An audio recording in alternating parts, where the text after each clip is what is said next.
investigating limits. In this session, we will talk about the limits in general, starting with the definition and looking also at a couple of graphical methods for computing them.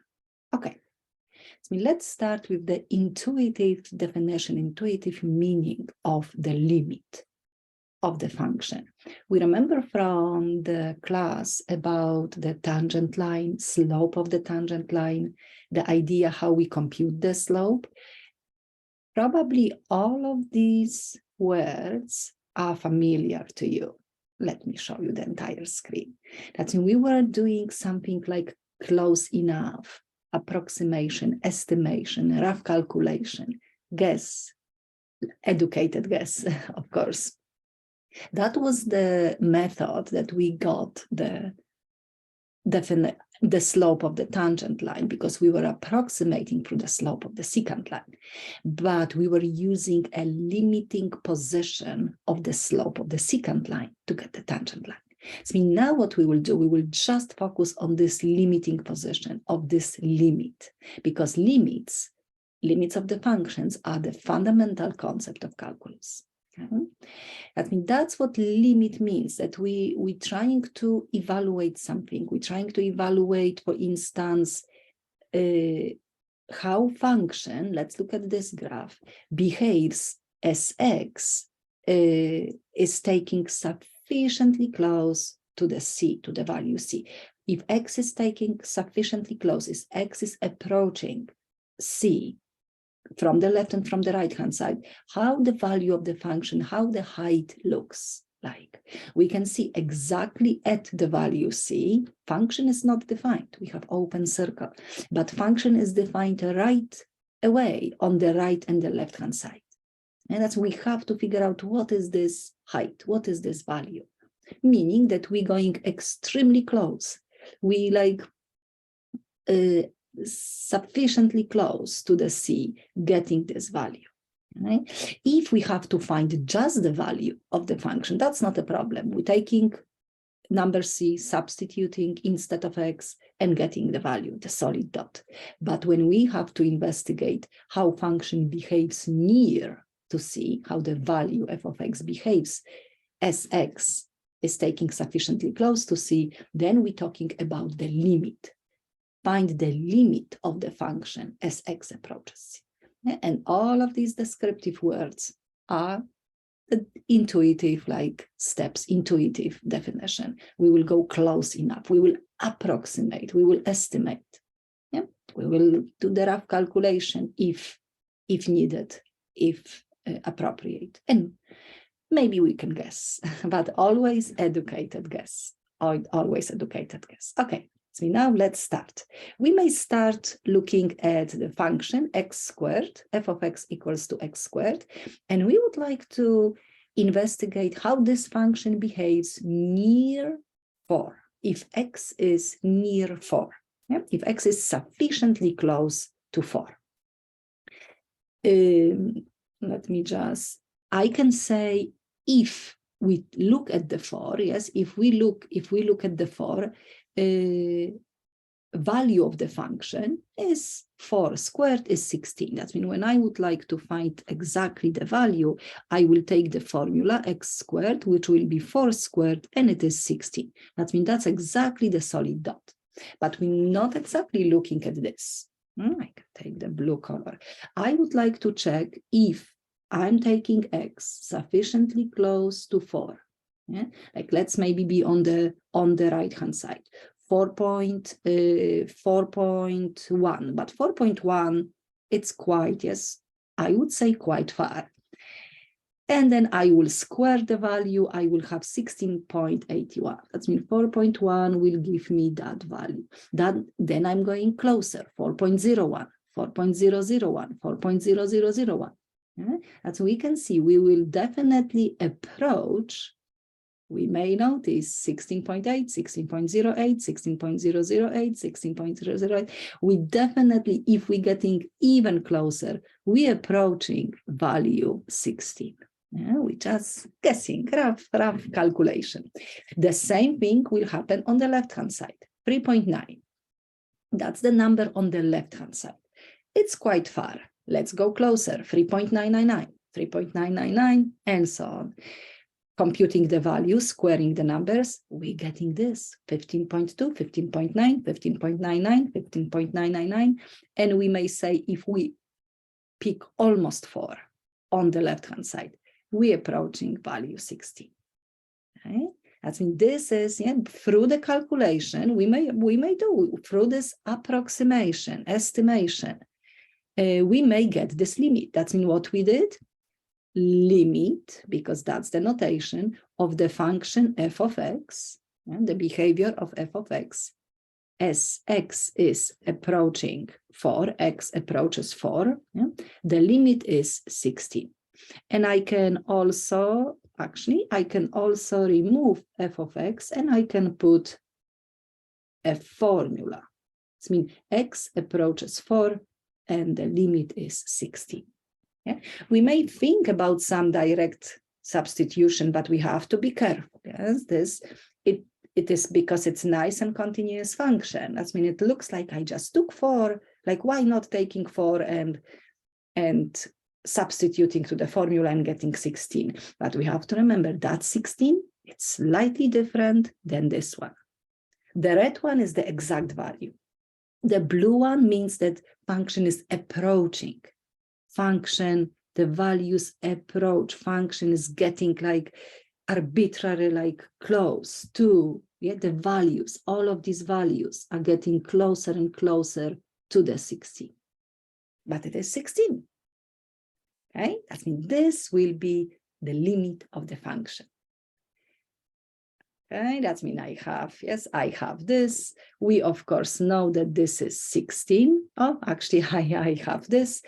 That means this is our blue 16 and this is the red, the exact value. Because when x approaches 4 from the left and the right hand side, the values of the functions are approaching that level. Let me use that level.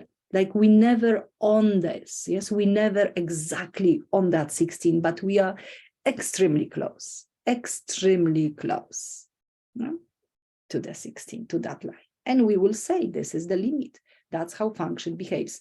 Because in the situation that we do not have that value, we can still say limit is 16, because limit is approaching that level, that height, even if we don't have this, even if this will be, even if this is not in 4 is not in the domain, even if 4 is not in the domain, because we do not have value, we may still say the limit, because even if we don't have that one single dot, we still have a curve on the left and on the right hand side at 4. And that curve is approaching that dot, and that dot is at the level 16. Okay, that's extremely informal definition of the limit of the function. Let's look at the notation, because just before we start the whole adventure about calculus, and we have to be so confident. That's when we're expressing this, I think I used that notation, the limit of the function f of x, and we will say limit, that's the notation. Underneath, we will say what x is doing, x approaches 4, and this is the formula. How this formula behaves is approaching 16, but because behind the limit definition, we know that it's approaching, and we know the whole concept. That means we will basically say equals to 16. But we know it's not exactly 16, we are close. We may sometimes say this limit converges. That's another like fancy terminology. Converges to 16, to the finite number. It's getting closer to 16. But we will say limit is equal to, and we know what this means. As x approaches 4, limit is equal to 16. Okay. Now I have half of the formal definition, because we still see no sigma, no epsilon, no delta. That's when we will, I mean, no delta and epsilon definition. But let's see at this definition. definition of the limit, we say that the limit of f of x as x approaches c is equal to the number L. It's equal to, if the difference of f of x minus L is that limit. Yeah, we can see L is that level, that our 16. L is that level that, and that difference f of x minus L is basically that distance, this one or this one, can be made arbitrarily small by taking x sufficiently close but not equal to the c, because x is approaching c, and we write the limit this way. And we can see that when x is approaching c, closer and closer and closer, that distance is getting smaller and smaller, because then f of x will be somewhere here. That's we can see the distance will be smaller and smaller. Okay? Arbitrarily small. Let's do maybe one example. I have the example here, okay? But this is a couple of notes. Yes, you may read the limits in a couple of different words, 1, 2, 3, 4 options. You may take a time, you may pause the video or look at the notes later. And I think I also mentioned that even if we're looking at the behavior of the function, limit at c, and c is not in the domain of the function, it's still fine. We may still compute the limit. Okay? And if the value of f of x that does not approach a finite number, like which you can see converge to any number, we may say that limit does not exist. We may have this situation that we will be x is sufficiently close to c, but function behaves funny, and we don't really have like a one finite number that the function is approaching on the left and the right hand side. Then we will say that the limit does not exist. Okay, limit must be unique. Function must do the same thing on both sides, left and the right hand side. We will have their examples. Okay, let's start. Example number 1. Oh, we're supposed to not see this. It's okay. We can solve it. That's what we have. Let g of x equals to 3x plus 1. And now show that the limit as x approaches 4 of the function g of x equals to 13. Okay, that's what we have to do. We have to prove, based on the definition, function 3x plus 1 is line with slope y-intercept 1, and I think this will be negative 1/3. Now limit at 4. Yeah, my scale is a little bit. Limit at 4 is 13, but we have to prove it. Okay, 13. What this means, that when x is sufficiently close, yeah, this will be f of x, however, g of x, and also this one. Yeah, this is what g of x. It means that difference, yeah, it will be like arbitrarily small, almost zero, that difference, yeah, which this difference is function, yeah, we can see function minus that limit. Either way, we don't, yeah, we want just the magnitude. If, yeah, this will become really tiny if this distance is really tiny. Okay, that difference, x minus 4. Okay, that's how we can prove it. Let's put the formula, g of x equals to 3x plus 1. Okay, then when I add 1 to the 13, negative 13, we will have 3x minus 12. Common factor is 3.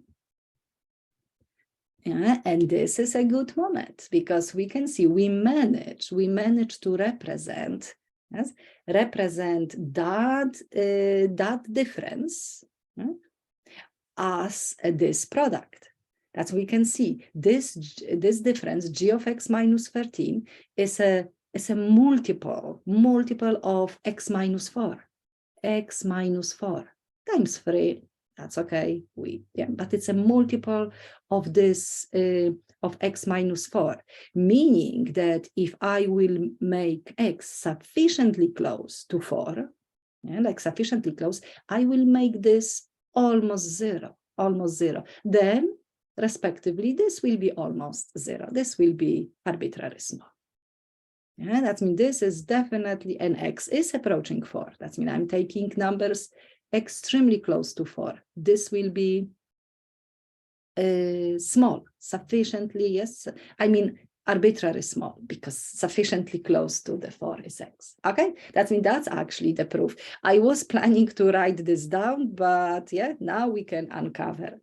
And we can see, because this difference is a multiple of a constant times x minus 4, multiple of the factor x minus 4.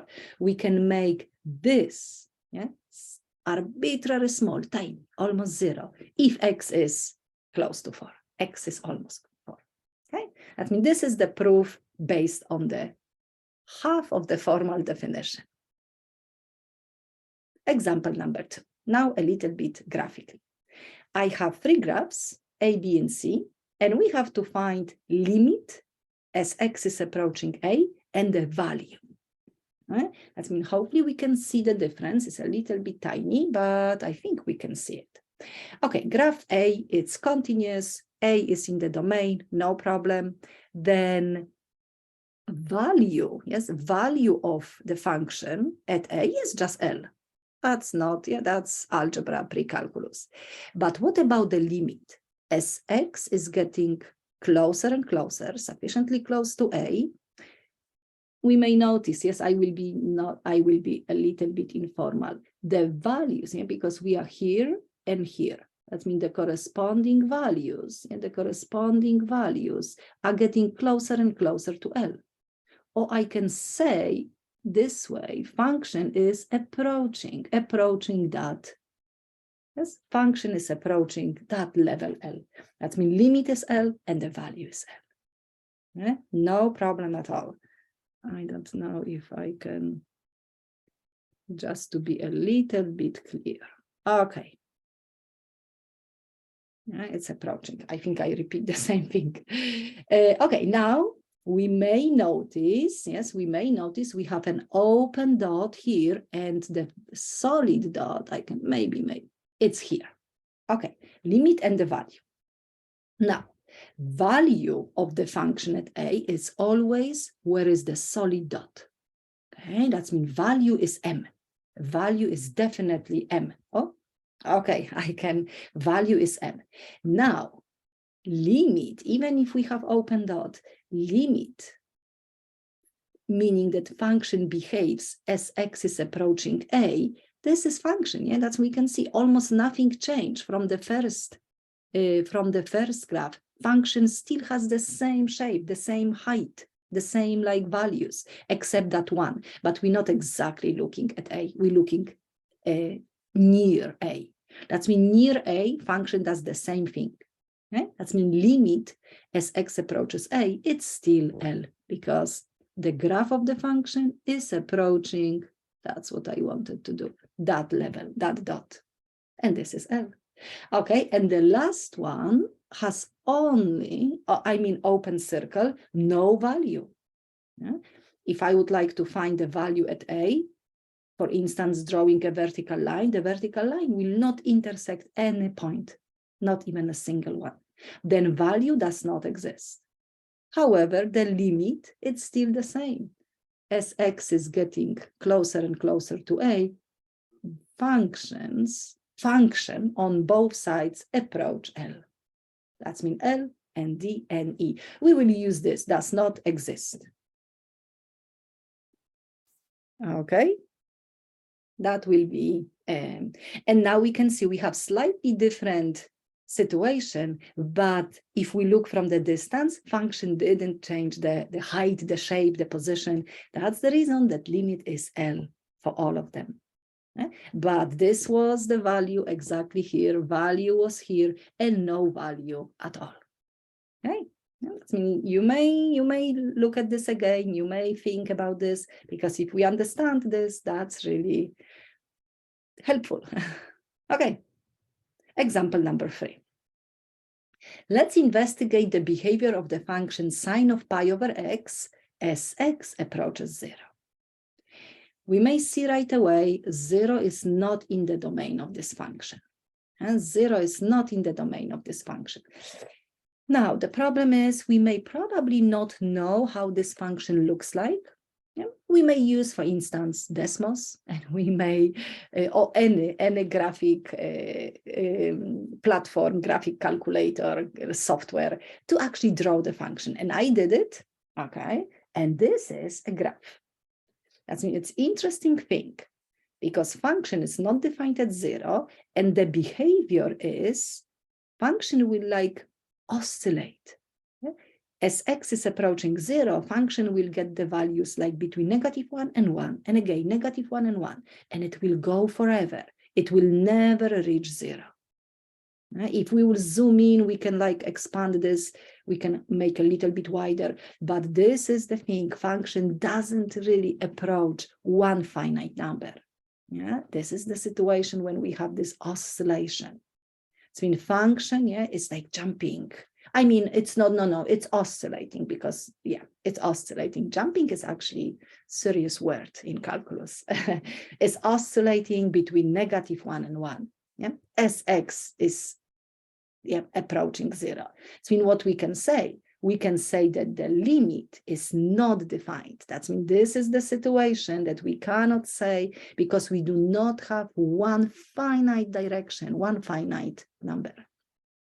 We have to have the same behavior on the left and the right-hand side.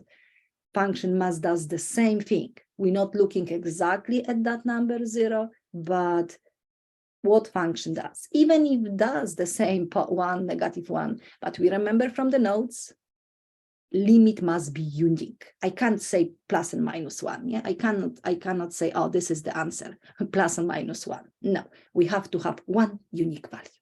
Okay, that means this is the example for limit being undefined. Okay, now,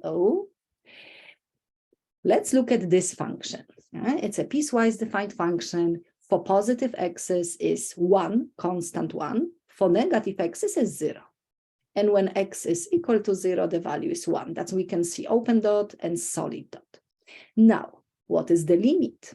As x approaches 0.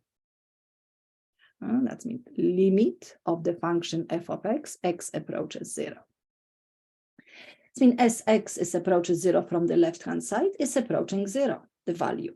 And as x is getting closer to the 0 on the right-hand side, value of the function, the graph is approaching 1. And that's we do have finite numbers, but unfortunately, 2 different behaviors. And again, limit of the function must be one unique destination, one unique like finite number. So now, we will say that this limit definitely does not exist as a one finite number. It's undefined. That's the correct answer. But since we will have different scenarios for limit being undefined, the previous one was the oscillation. This one is different behavior on the left and the right-hand side. We as a mathematician, we would like to be more detailed, and we still would like to give the reason why the limit is undefined, because one-sided limits are different. That means in this situation, we have to show the limit on the left-hand side and limit on the right-hand side. Okay, that's we can see as function, as x approaches 0 from the left-hand side, limit is 0, because we can see it's constant function, all of the values are 0. As x approaches 0 from the right-hand side, limit is function approaches 1. And we have a special notation for one-sided limit.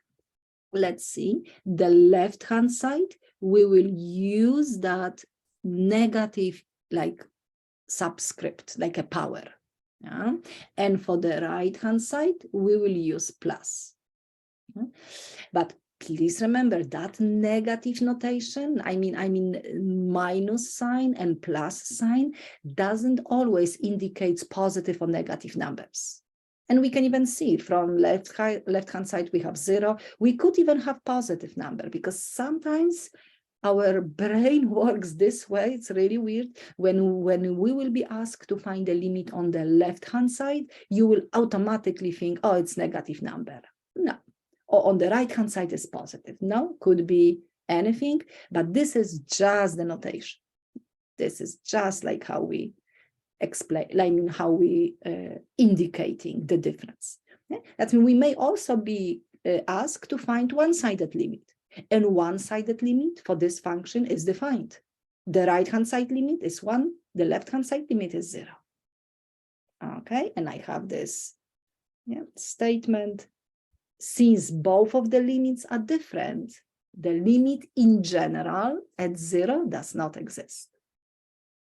And I also have nice definition to wrapping up this example for the limit of the function f of x as x approaches a is equal to L if and only if the right-hand side is L and the left-hand side limit is L.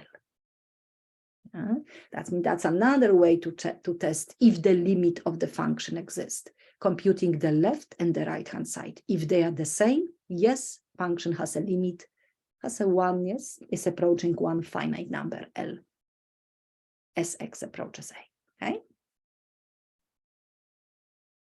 Okay, so now let's look at maybe example number 5, and let's try to find all of those. Okay? Having a function g of x in the box, let's find the limit on the left and right-hand side at 2 and 5, and then just the limit at 2 and just the limit at 5. This is supposed to be not here, and maybe the values. Okay, that's what we see. First of all, we see, let's investigate 2. Yeah? Open dot, when we draw the vertical line, no intersection, value is undefined. Value does not exist. Okay, we do not have value at 2. When we look at 5, when I draw this vertical line, actually wherever is the solid dot is at the level 1. This is the value 1. Okay, now limits. How function behaves, how this pink curve behaves as x is approaching 2 from the left-hand side. That's we are here, x, and function, we may notice, is approaching 3. Okay, on the right-hand side, as x is getting low. Yeah, I don't want to draw, but we're looking at these values and the corresponding, we like mapping, like corresponding values. These dots are the corresponding values, which it will be even on this one. They are definitely approaching 3. Now the same thing on the right-hand side. When x is getting closer to 2 on the right-hand side, values are approaching that dot, and that dot is at the level 1. Then what we can say, the limit at 2 actually does not exist. And this is the justification. Different one-sided limits. And this is a beautiful proof. Different behavior on the left, different behavior on the right. And function, we can see function, they don't even meet. They don't meet at one point. Okay, now 5. As x approaches 5 from the left-hand side, we're just looking where the function is. Function is approaching that dot. Okay, and that dot is at the level 2. On the right-hand side, function actually does the same thing. That means the axis on the right-hand side will give us these values, and function is approaching that dot. And so we do have the same one-sided limit. The limit at 5 exists, and it's the same one, and that's the justification. Beautiful. Okay, example number 6. Sketch the graph of an example of the function f that satisfies all the given conditions, and we do not have many. Okay, we have just 3. Now you may pause the video and you may try to get any graph. theoretically, everybody can have different graphs, but we have to just satisfy these conditions. Let's see what we have. X and Y, arrows in one direction. We remember, we never put arrows in different directions. Okay, limit at 1. As X is approaching 1, from the left and from the right-hand side, it's different. That's what I can do. I can use the open dots. Limit on the left-hand side is 2. We will have the level 2, and limit on the right-hand side is -3. Okay, that's on the left-hand side, function must approach 2. Perfect. On the right-hand side, function must approach -3. Yeah. As I said, everybody can draw different waves, different graphs, maybe some trigonometric, maybe even straight lines. Perfect. And now value at 1 is 2. That means I will just put the solid dot to indicate the value. But limit, we can always start with the dots. Okay. Example number 7. We will touch some important concept through the limit. Okay, investigate the limit at 0, x is approaching 0, of the function 1 over x squared, if it exists, because now we know we may have a situation that it doesn't exist. Let's start with the graph. This one is our friendly graph. We have to know, if you look at the fundamental graphs, almost the first video, the beginning of calculus, we know the graph. The graph looks like this, hyperbola in the first and the second quadrant. Because it's x squared in the denominator, all values are positive above the x-axis. Okay, and what we see, when I look at the values, because we have to find out, let me just check. Okay, that's we can, x approaches 0. That means from the right-hand side, we will have these values. And let's see, if x is 1, the value is 1. And then we got, when x is 1/2, the value will be, we can square 1/2, which actually I can do the same, because squaring 1 or -1 will give us the same value. Function is even, it's symmetric with respect to y. The same values for 1, the same values for -1, and for all of the other values. As we can see, for 1/2, negative 1/2 will be 4, because when we substitute 1/2, it will be 1/4. Flipping 1/4 will give us 4.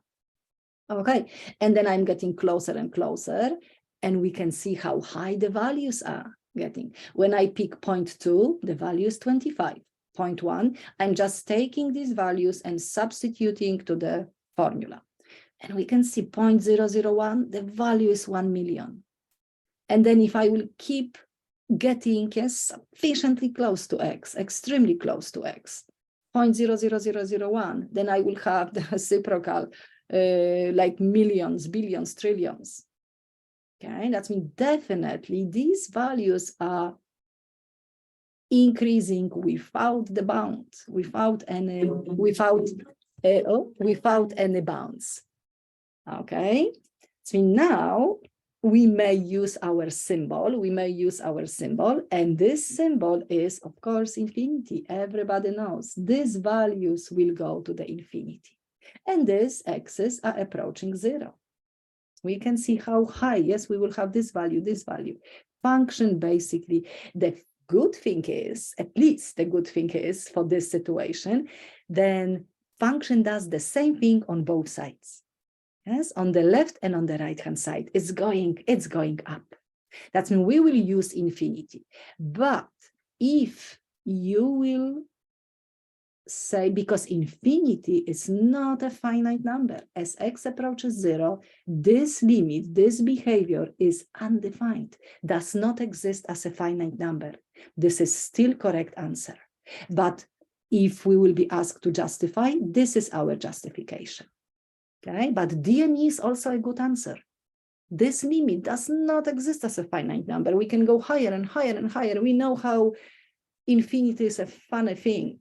Yeah, we can have headaches when we think about some infinity. Yes, look at the star in the dark night. Look at all of the stars, then we will have Oh, yeah. Lots of nice stories about infinity. But for us at the moment, at this moment, here and now, the infinity is just a huge number that we cannot reach. It's not a finite. We will be still approaching infinity plus infinity is infinity, and so on. Okay, that's when we will call that this is infinite limit. Okay, infinite limit. That we may have this situation, and if you will see the infinite behavior, we have to say this is the answer.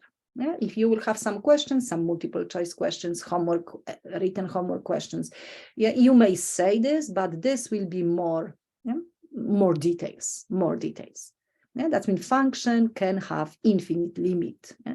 As x is approaching a finite number, because function goes up. Okay, new concept, infinite limit. Now let's look at example number 8.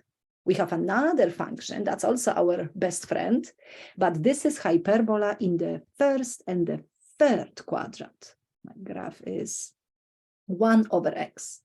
The same situation, x is not in the domain. 0 is not in the domain, but we perfectly fine with this, because we're not looking at 0 exactly, we're looking near to 0. And now we may definitely notice we have different behavior on the right hand side and different on the left hand side. That's when we may say right away the limit will be undefined as a one finite number. I mean, all of them are undefined. But on the right-hand side, function goes up to the positive. We don't have to put positive. We know that it's plus. On the left-hand side, as x is approaching 0 on the left-hand side, the value of the function, that red curve, goes to the negative infinity. Then definitely, yes, definitely, which, however, this is also, that does not exist as a finite number. Both of them are good answers, but this is giving us more details, more idea how function behaves. Because we remember, we may have D and E because one-sided limits are different. We may have D and E because function oscillates and the values oscillate. Okay, but this one is definitely undefined, but even we have the description for this one. Okay, also infinite limit. Also important thing that I will make a comment so in a minute, if function has this infinite limits, yes, and the limits were at x equals to 0, we may call that vertical line vertical asymptote. Vertical asymptote. Okay? This is a vertical asymptote because limits on the left or right hand side could be just one-sided limit. Limit is infinity. The same, let's come back really quickly. We may also say that this is also a vertical asymptote. We know the meaning because function is approaching infinity at that 0. That means this is not in the domain, but it's a vertical asymptote for the function. Okay. Now let's look at this one. What is the limit of the function natural log of x? Oh, we also know natural log of x, how the function looks like at 0 from the right-hand side, because domain for the logarithmic function is just positive numbers from 0 to infinity, not even including 0. Yeah, that's from pre-calc. That we can only investigate 0 from the right-hand side. And we know that function goes down, down, down, down. The limit will be negative infinity. We use this also a lot. Right? And this will be an asymptote because limit is infinity, negative infinity, but it's still that huge, never-ending story. Okay, and then let's see if we can calculate these limits. Okay. Let's find the behavior at 5 from the right-hand side of the function 2 over 5 minus x. We may notice right away 5 is not in the domain. 5 is not in the domain. Let's see if this will be an asymptote. That's what we have to know. 2, 5 minus x. This will be 2. Let's do, we may also do the graphically, but we may graph the function right away, but actually it's like negative. But let's see, 5, I will assume that is an asymptote, okay? But let's prove it maybe. If we will try to substitute, like let's do like numerically, when we will try to substitute numbers which are close to x on close to 5 on the right hand side. That's mean here, yes, here. That's mean what are the numbers? I can substitute, and let's figure out. I can substitute 5.1. That's. Or I can substitute 5.01, or I can substitute 5.0001. And if I will subtract this, because I have to figure out this quantity, it will be small number, right? It will be tiny number, tiny number, 0.1, 0.01, 0.001. That means it will be almost zero, almost zero, almost zero. But it will be, I know this is maybe weird, it will be negative number. And we know that will be, I don't like to write negative 0, small, yeah, small number, but negative, we can see negative. And now when we will use the arithmetic, we will have negative small number. Yeah? And we know from algebra, when we divide by a small number, by almost like a dividing constant, let's say 1, by a small number, we will always get a big number. Negative, positive, arithmetic has to be like also applied. That means 1 over small is big. Small for us in this class is 0, big is infinity. That means this will be infinity, this, because this is positive, this is negative, it will be negative infinity. So you can see how the nice way to get the numerically to get the limit. That's what I know, that from the right hand side at 5, function will go down. I don't know the left hand side, probably function will go up, yeah? But on the left or the right hand side function goes down. Right? That means it's just shifted, because we can see it's shifted 5, it's flipped because it's negative if we use some transformation. But this, yeah, this is the way. Let's do it maybe the same way. Let's find if this limit exists. That we know this limit doesn't exist, but it's negative infinity. Yeah, it's the infinite limit. And line x equals to 5 is a vertical asymptote. Okay, let's do the second example. Limit, let's do the same thing. From the right hand side. We have to be careful. That's mean what we will have. We will have negative 2. I'm also assuming if it's not asymptote, we will figure out. Okay, that means when I substitute negative 2, yeah, I mean, I can put negative 2 here. Negative 2, that's not a problem because I'm getting finite number. The problem is when we're getting infinity. That means this is actually x minus 2. X could be a number. Now, what is the number on the right hand side? The right hand side at negative 2, like negative 1.9 or negative 1.99, negative 1.9999, right? Because we are on the right hand side, but this is negative. And then when I subtract 2, something is wrong. Something is wrong because this, we're supposed to have 0. I'm sorry. This is my typo. Because negative 2 minus 2, actually it will be, no, that wasn't my intention. Negative 2 plus 2 is 0. We really want the small number in the denominator. Okay, because I want small number. But now, yeah, this is almost 0. This is almost 0, small. Negative 0.9 plus 2 will actually give us positive small number. Okay, that means this will be small number, positive.